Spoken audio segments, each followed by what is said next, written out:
The rental car industry has ground to a near halt.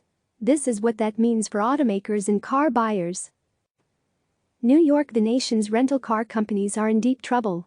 And that's another blow for the already struggling auto industry. During normal times, rental car companies account for 10% or more of U.S. new car sales, an estimated 1.7 million to 1.9 million cars purchases last year. But these are not normal times. Far from it. But rental car companies get 2/3 of their revenue from airport locations. With flying down 94% in April and May, according to data of people passing through TSA checkpoints, there are far fewer people needing to rent cars. And much of the non-airport business comes from customers whose cars were involved in accidents, with insurance companies paying some or all of the rental bill. But with driving way down, accidents are also down, so much that insurance companies have voluntarily returned more than $7 billion in premiums to customers. So the rental car companies are dire straits. Halting car purchases, selling off cars from fleets. Hertz, HTZ, which filed for bankruptcy late Friday night, had already said it doesn't intend to buy any more cars this year. It had missed payment in April to a group of lenders who hold the leases on most of its U.S. fleet. The company that rents under the Hertz, Dollar, and 50 brands. Rival Avis Budget Car is in better financial shape, but it is also losing money. It said in March it cut its new car purchase plans for the rest of the year by 80%. And even with that near halt in purchases, both companies, along with privately owned enterprise, are stuck with literally hundreds of thousands of unneeded cars. The parking lots at Southern California's sports venues like Dodger Stadium and Angel Stadium are packed with rental cars, giving them the look of sellouts even without games being played, recent photos in the Los Angeles Times showed. But those cars won't stay there. The companies are likely to sell off a significant portion of the estimated 1.5 million cars they have in their U.S. fleets in the weeks and months to come, according to experts. They don't need them. And they need the cash, said Jeff Schuster, president of global forecasting for automotive research firm LMC. Problems in the used car market: there are likely to be at least hundreds of thousands of rental cars sold into the used car market, said Zoe Rahim, manager of economic and industry insights for Cox Automotive.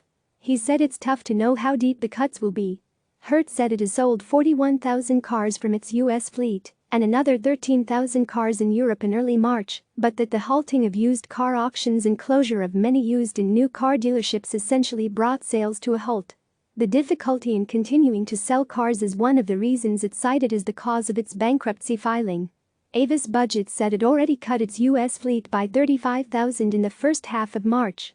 But it clears used car sales channels gets back to normal, so will plans by the rental car companies to slash the size of their fleets. Avis Budget said it expects its fleet in the Americas will be reduced by 20% by the end of June, compared to a year earlier.